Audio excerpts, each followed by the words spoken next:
Hi, my name is Addison Erdman. I am from Forest City, Iowa, and I am currently a freshman majoring in history and secondary education.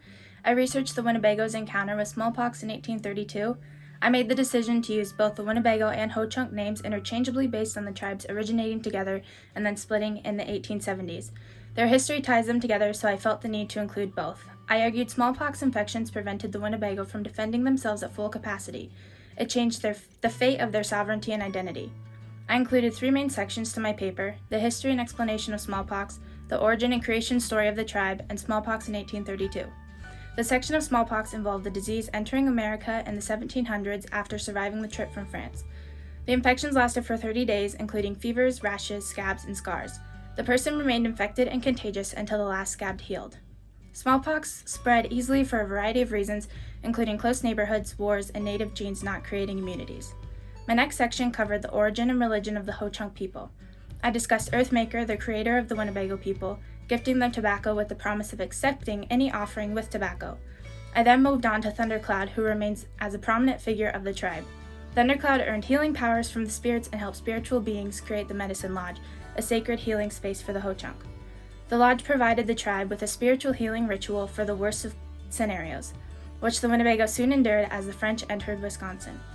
To begin my section covering smallpox in 1834, I examined the tribe's two previous experiences with the disease. In 1634, the Winnebago contracted smallpox from Jean Nicolet, a French explorer. In 1757, the Winnebago fought in the 7 Years' War with the French against the English and quickly developed smallpox. Notably, the tribe frequently dealt with smallpox after fighting for their sovereignty and losing. In 1827, American miners marched into Winnebago territory. An upset tribal chief, Redbird, led a group of the Ho-Chunk into war for 4 months. 2 years later, they had to sell their lands east of the Mississippi to settle the dispute. In 1832, brought another mixed tribal war. Blackhawk, a Sauk native, led a group with a few Winnebago to reclaim lost land as smallpox began to spread in the tribe. The Vaccination Act of 1832 started the smallpox vaccination process for the Winnebago. The tribe signed a treaty in 1832 with the American government, promising to move to the neutral grounds in Iowa or north of the Wisconsin River in exchange for 2 American physicians, who came a year after vaccinations began. Indian agent John Kinsey and Moses Paquette administered 600 vaccinations in the summer of 1832. Even with the vaccinations, a quarter of the tribe fell victim to the disease.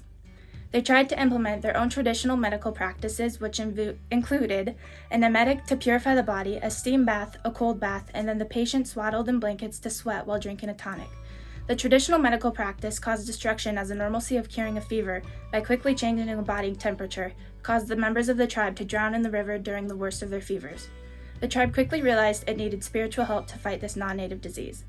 The medicine men attempted to save their patients but failed. The tribe lost faith in their offerings, and the medicine men fled the community to save themselves. The tribe lost pieces of their identity, and surrendering to American intervention and vaccination seemed like the only option available.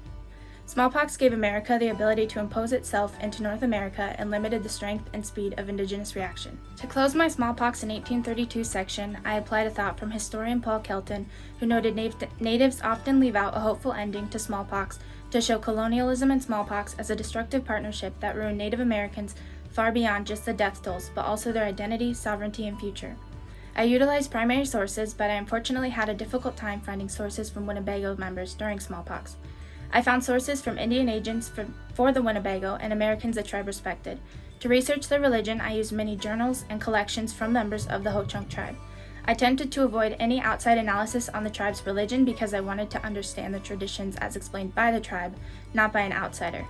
I've truly learned the importance of understanding all aspects of history, especially focusing on the people who could not use their own voice in the past.